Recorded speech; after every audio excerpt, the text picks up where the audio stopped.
சின்ன சீரகம், கிராம்பு, பட்டை, மிளகு எல்லாம் போட்டு வறுத்துக்கணும்.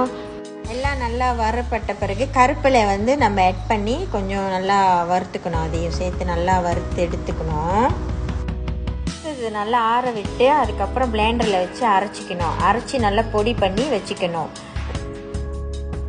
ஒரு கோழி நல்லா சுத்தம் பண்ணிவிட்டு அதுக்கப்புறம் இஞ்சி பூண்டு பேஸ்ட்டு, மல்லி தூள் போட்டிருக்குங்க 2 ஸ்பூனு, அப்புறம் பட்டை மிளகாய் தூள் 2 ஸ்பூனு, அப்புறம் மஞ்சத்தூள் கொஞ்சம், உப்பு சேர்த்து நல்லா பிசைஞ்சி விட்டுக்குங்க.